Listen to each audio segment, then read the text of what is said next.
Raising children is difficult, and with so much information out there, it's hard to know what advice to trust. The Child Psych podcast brings you the top parenting and mental health experts in the world. This podcast is designed to encourage and educate you with the most up-to-date research and concrete strategies that foster healing and resiliency in children and teens, and tools that make parenting easier. Whether you're a professional or parent, you will walk away with answers that empower you, and you'll feel more confident knowing you are on the right path. Most importantly, we're here because we need to raise a generation of children who don't need to recover from their childhoods.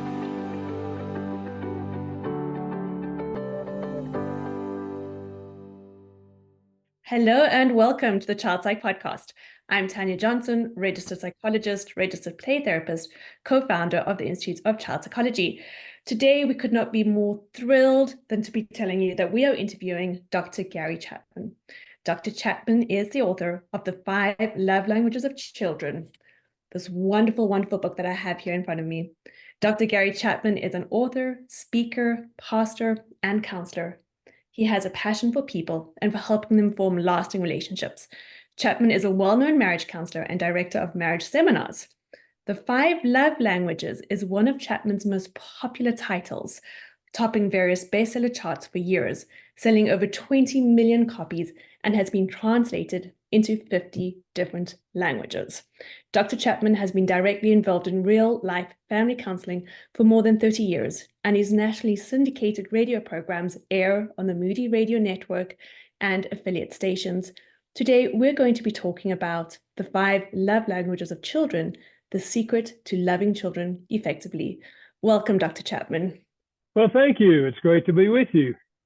Oh, Dr. Chapman, I just mentioned to you before we hit record that I was away on vacation and your book was my holiday reading, and I devoured it. It was absolutely beautiful. Well, thank you. I'm glad to hear that. So, Dr. Chapman, what we're going to do today is I have a question that has been sent in by a dad in Calgary about children's love languages, how to connect.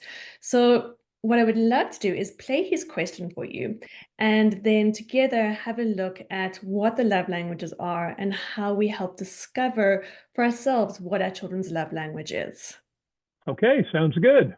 I have a question about connecting with my children. My first daughter is very affectionate, and it's been very straightforward to develop a connected bond with her. But my second child is less affectionate. Can you provide me with some strategies on how to connect with her more meaningfully? Thanks. Dr. Chapman, as you hear that, what comes up for you with that question?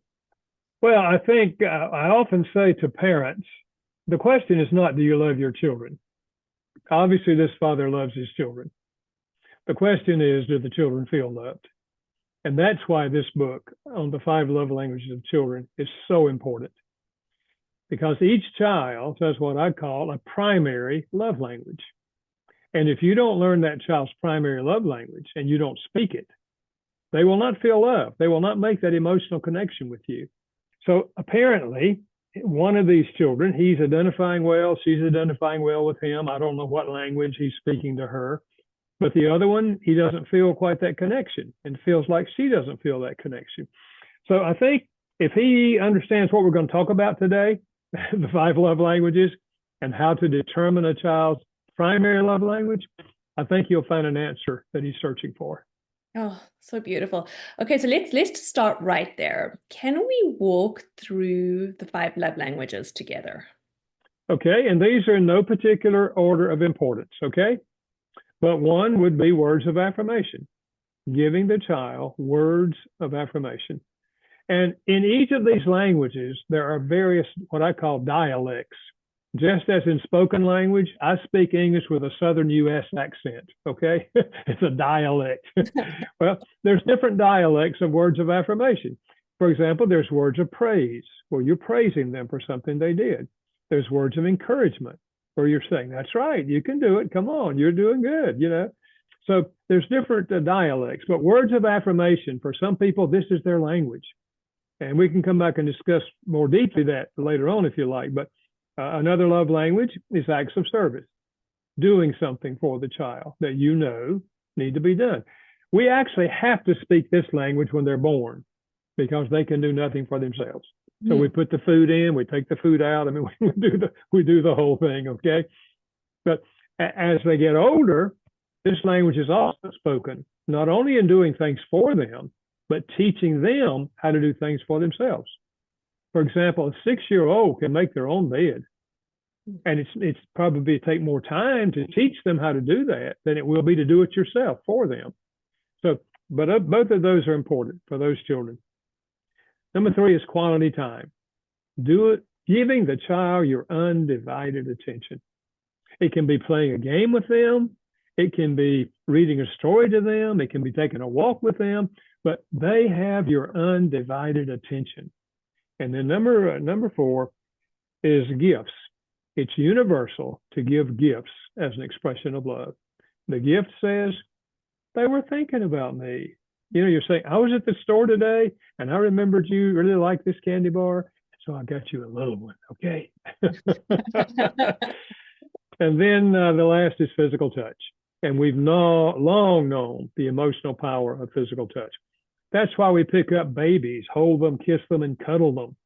Long before the baby understands the meaning of the word love, the baby feels love by physical touch. So this basic idea is, out of those 5, each child has a primary love language. That is, one of these speaks more deeply to them emotionally than the other 4. And if they don't receive love in their primary language, they will not feel loved, even though the parent is loving them. So it's really a key insight to help parents effectively meet the child's emotional need for love. It's so interesting, Dr. Chapman, because when I think about everything that you've just said, and I think about my kids, I know that there's different ways that they feel love. But I think until your book has come along, nobody had created it into different ways that parents could really understand. How do I connect differently, and why do I connect differently with my children? Yeah, I think so. And I think, you know, sometimes parents say, well, how do you discover the child's love language? Well, let me suggest that by the age of 4, you can discover a child's primary love language. And number 1, the best way is simply observing how they respond to you. For example, my son's love language is physical touch. When he was that age, I would come home from work in the afternoon. He'd run to the door, grab my legs, and climb on me. He's touching me because he wants to be touched. Our daughter never did that. At that age, she would say, Daddy, come into my room. I want to show you something. She wanted quality time. She wanted my undivided attention. So if you simply observe their behavior, you can probably figure it out by the time they're 4 years old. Before that, yeah, I just suggest you speak all 5 to them. And I also say this to parents, please don't hear me saying that you only speak their primary love language. No. Heavy doses of the primary, but you also speak the other 4, because we would like for them to learn how to receive love and later give love in all 5 languages. That's the healthiest adult. Most of us did not receive all 5 growing up.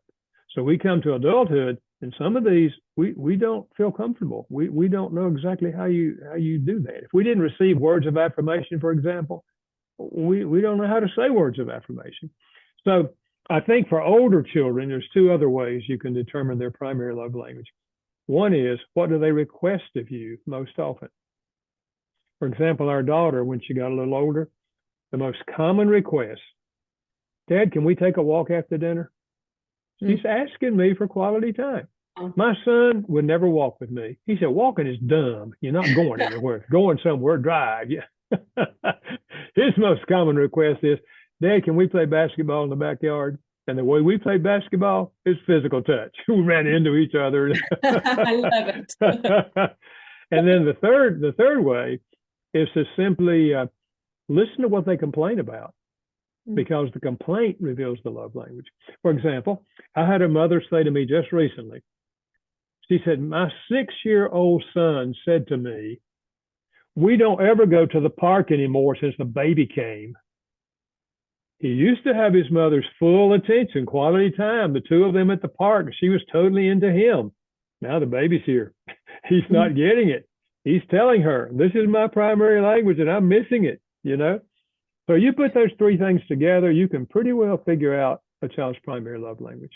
Which is so beautiful, because then if you do have a teen or a child who's saying something like, hey, dad, I never see you, mom, I never see you, it offers some beautiful clues on how we start to repair and restore relationships when we are struggling. Yeah, absolutely. When a child complains, sometimes parents get irritated, particularly if it's a teenager, get irritated when the teenager complains. They're giving you valuable information when they complain. I had a 13-year-old young man who ran away from home. He ended up in my office, and he said to me, my parents don't love me. They love my brother, but they don't love me. I knew his parents. I knew they loved him. The problem is they had never discovered his primary love language, and they weren't speaking love in a language that was meaningful to him.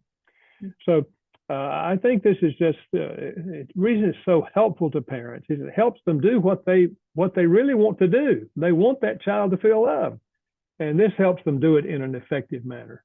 And what I love, Dr. Chapman, in your book, you say, if you've done everything where you've listened to the complaints, you've looked at how they ask for time from you, and you're still not sure, that you can also almost do like little periods of, now we're going to do a certain amount of days of lots of physical touch, and then draw back and see how they respond. So you can also test out your hypotheses and go, which one is this child responding to and not responding to? Yeah, if you do that, maybe 3 or 4 days in a row, you give physical touch, like you said, then you draw back, and then you give one of the others. When you hit their primary love language, you will see a difference in their behavior. You'll know, oh, that's the one. Another way, of course, is to give them choices between two things. You can say, I have some free time this afternoon. We could go to the store and buy those shoes that you've been wanting, or we could take a walk in the woods. Which would you prefer to do? One of them's gifts, one of them's quality time. You give them a few choices like that, again, you'll begin to see one of these begins to stand out above the others. I love it. And I also love that you say in there, don't say to them, this is your primary love language. This is not something you discuss with your child. Can you talk a little bit about that? Yeah, I think what we do, and again, it depends on the child's age, obviously, but we just speak that primary love language. But as they begin to get a little older, we also explain to them. We say such things that, one of the ways we love people is we give them high fives, or we pat them on the back, or we give them a hug. That's why I'm hugging you. I love you. And then the same thing true. Another way that we express love is words, and words of affirmation. So when you tell me, Mommy, I really appreciate what you did, or Mommy, I really like the oatmeal this morning, you're loving me when you give me words like that. So we're trying to teach them that, how we're loving them, but also how they can love each other. We want that child to grow up knowing how to speak all these languages. I wish every child had that kind of, parenting, so that they come to adulthood, they're familiar with these languages, they know how to speak all of them, and they also know how the concept eventually that one of them is more important, for individual people. And in terms of become multilingual, really. Dr. Chapman, as you say that too, I think about how parents maybe sometimes make the misstep of loving their child in the parent's primary language. Yeah. And I'm sure that happens often. Yeah, that's most natural. Mm-hmm. It's kind of natural that whatever makes me feel loved is the way I express my love most often to other people, whether it's my children or somebody else. I didn't know anything about love languages when I first got married. In fact, I didn't know it for a long time. But I gave my wife, in the early stages, when I still had those euphoric feelings for her, I gave her words of affirmation, how nice she looked, and how much I appreciated what she did. I probably told her a dozen times a day, I love you, honey. I am so glad I married you. Well, one night she said to me, you keep on saying I love you. If you love me, why don't you help me? I said, what do you mean? She said, well, you don't ever offer to wash the dishes or vacuum the floors or clean the toilet. I mean, you don't offer to do anything. And I didn't say this, but what I was thinking, what are you talking about? My mother did those things. We bring our history with us. If mama did it, we expect our wife to do it. I like to say to guys, you're not married to your mama, Mm-hmm. But looking back on that, she was telling me her love language, acts of service. I was giving her words of affirmation. In my mind, I was loving her. In her mind, if I loved her, I'd be helping her. So children again, if you listen to those complaints, you're going to pick up on their primary love language. I love it. And it really does bring in a wave of reflective parenting where we go, okay, so this is what my love language is. What is my partner's love language if I have a partner at home? And then what is my child's love language? And if I have multiple children, what is each of their love languages? Yeah. So it really does slow down the parenting style from being more reactive to reflective. Absolutely. And let me just emphasize that dialect thing, because like in words of affirmation, one of those, as I said, is giving them words of praise, but praise them for effort, not for perfection. I remember I was visiting a young man in the hospital. He was 13 years old. He had stomach ulcers. And in the course of our conversation, I just said to him, "How do you and your father get along?" And he said, "I don't ever please my father." And I said, "Can you give me an example?" He said, "Well, if I make a B on my report card, my father will say, 'You should have made an A. You're smarter than this.'" And he went on later and he said, "If I'm playing baseball and I get a double, my father will say, 'You should have made a triple out of that. You got to learn how to run.'" And later on, he said, "If I mow the grass, my father will say, 'You didn't get under the bushes.'" I don't ever please my father. Now, I guessed what that father was trying to do. He was trying to motivate his son to do his best, whatever it is. But you understand what the son was hearing? I don't ever please my father. So what I say is this: the time to help a child bring a B up to an A is not the day they bring the report card home. That's the day you praise them for the B. Yay, you got a B. It's next week that you say, "You know, it was really good. You got a B in that course. I wonder what we could do to bring it up to an A minus." Well, they're with you, you know. And the time to correct them, for example, for not getting under the bushes when they mow is not the day they mowed the grass. Praise them for the grass they mowed. Woo, look at this, man, that's great. It's next week, you say. Now, when you mow today, it's really hard to get under the bushes. You kind of have to go in and out, but I know you can do it, man. You bet they will. So that's really important for parents, especially those that want to really try to motivate their kids to do their best. They push them in the wrong direction by not praising their efforts. And you know, always, "I'm not quite good enough." So that's a really important insight for parents. Yeah, I love that. So really the words of affirmation is looking at the amount of effort they put into something, because that's something that they can control. Yeah. So I see you, I see where you're at, and not necessarily the end product.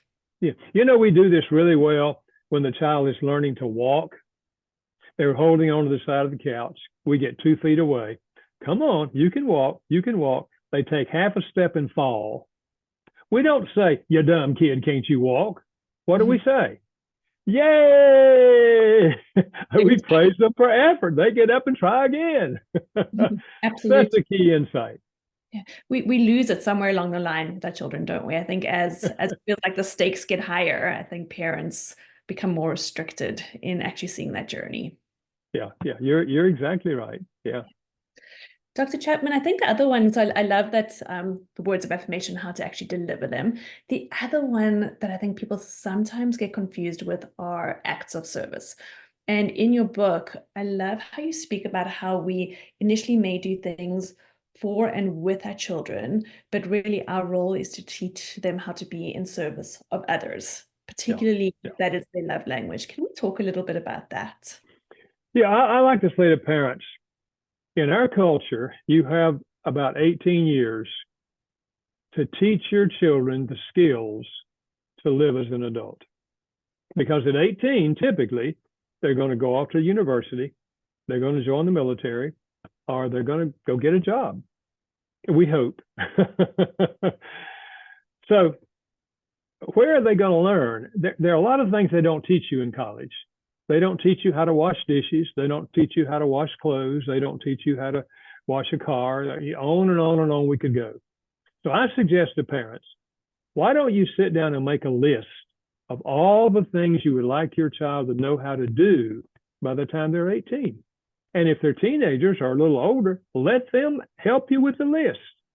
Maybe you got a young man it's 14 and 15. He'd like to learn how to change a tire on a car. Okay, well, let's put that on the list, And then at age appropriate stages, you teach them how to do these things. And as I said earlier, it takes more time to teach them how to do it than to do it for them. But you do everything for them, they get to 18, they don't know how to do anything.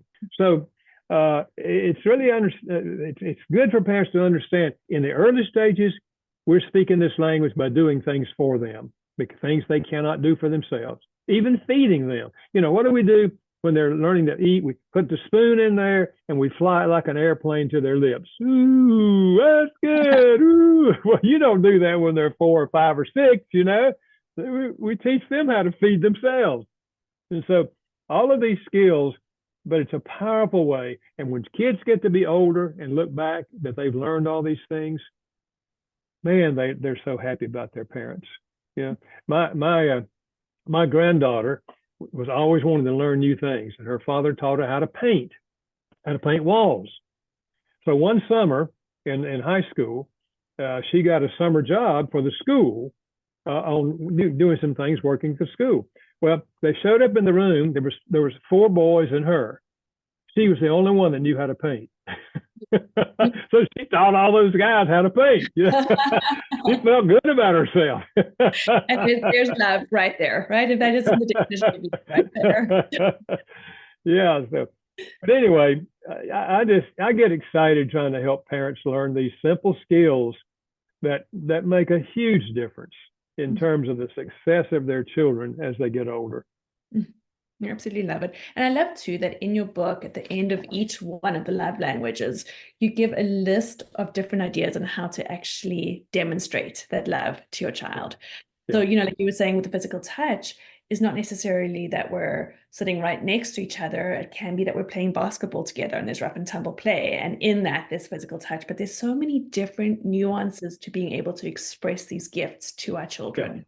Yeah, absolutely. And I think parents, that list is just trying to help parents stimulate their mind, there are different ways to do this. And obviously, even within that language, some of those dialects are going to be more important than some of the others to that particular child. As I said, my son, taking a walk with him, he never wanted to do that. I like walking. I love walking with my daughter. But if it's not going to be meaningful to him, then I don't need to walk with him. I'll do whatever, physical touch is important to him. Absolutely. And I think that, the other one that we sometimes get a little bit stuck on is gifts, because parents, it's something to do with kids and gifts and entitlement. But I love too that you talk about the fact that gifts really are just an expression of, I was thinking of you. It doesn't necessarily have to be something that we purchased. It can be a little sticky note, in their lunchbox that says, I'm thinking of you. That is the purpose of that language for that child. I was thinking of you when I was away from you. I'm thinking of you right now. You can pick up a stone in a city parking lot and take it home and give to an 8-year-old boy, if gifts is his language. Hey, man, I saw this today and I thought about you. Look at the colors in this stone, man. I wanted you to have it. If gifts is his love language, you'll find that stone in his dresser drawer when he's 23, and he will remember the day you gave it to him. So gifts don't have to be expensive. We've always said it's the thought that counts. But I remind parents, it's not the thought left in your head that counts. It's the gift that came out of the thought in your head. And the other thing with children, sometimes we don't get credit for the gifts we give them because we don't present them as a gift. I'll tell you the most common time I see this. In the fall, when school starts back, parents will go out and buy school supplies, sometimes buy new clothes, school clothes.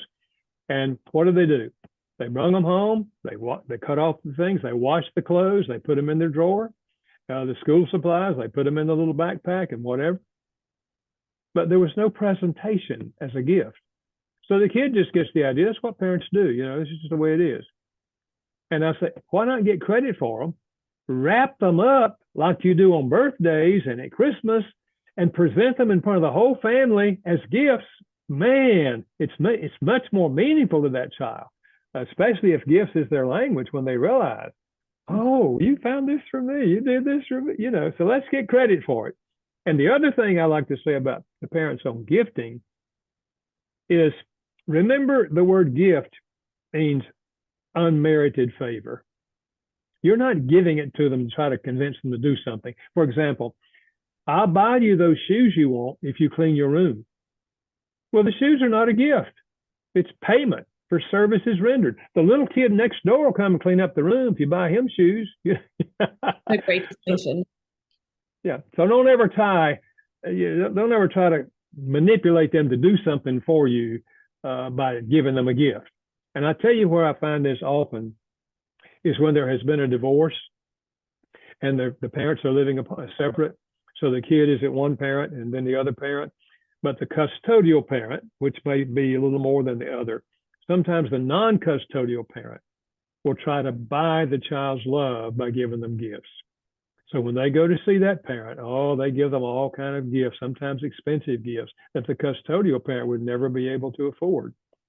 And I'm not condemning them. I mean, I think they're trying to express love to that child, but perhaps unconsciously what they're trying to do is just to make sure that child knows that I love them, more than their other parent because I give them stuff, So I think we just have to be sensitive to that.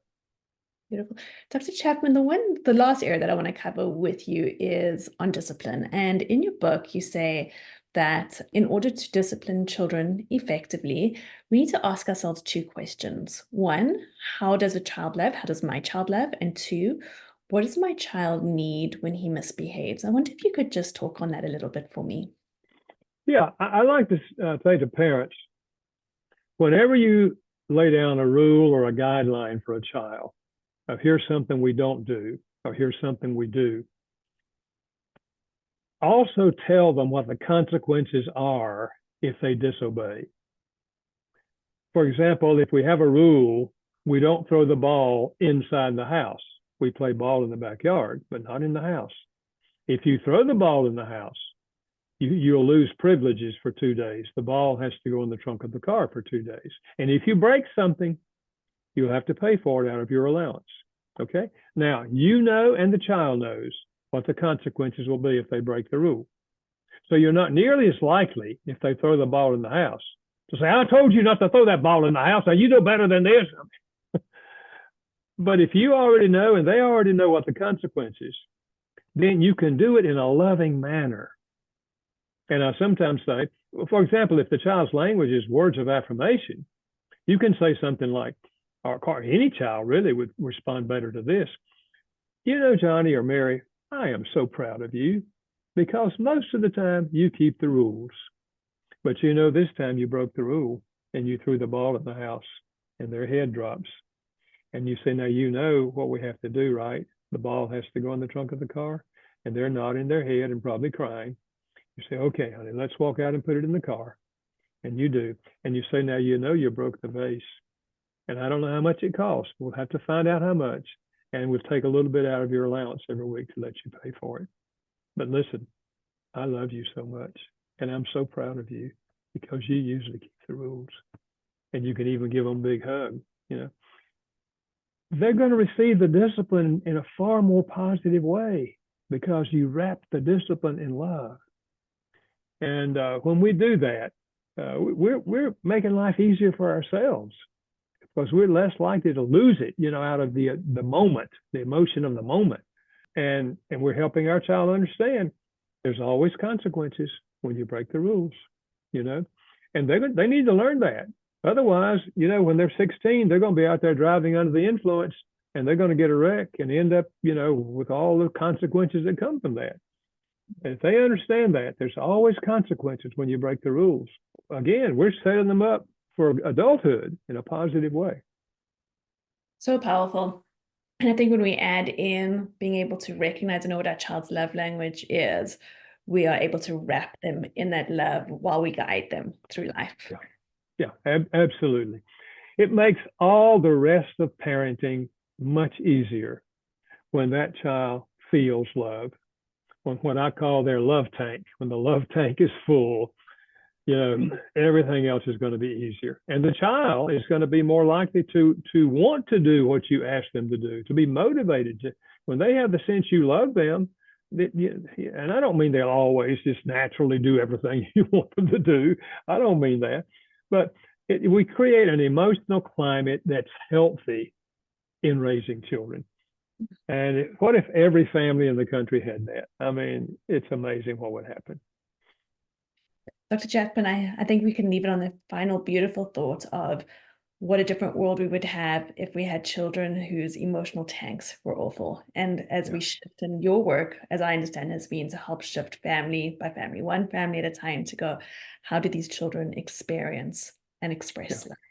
Yeah, absolutely. We have an edition now of it's called Learning the Love Languages, Discovering the Love Languages at School. It's for teachers, grades 1 through 6. And written by a school counselor, put together by a school counselor. And the idea is that the teacher takes 1 hour a week for 5 weeks and explains each love language. By the end of that time, the teacher knows the primary love language of every child in the room, and every child has that concept. And we have a letter we send home to the parents, tell them what's happening. It's just a way that school teachers can help children get this idea, and the parents get the idea from the children if they're not familiar with it. So we're really excited about that book as well.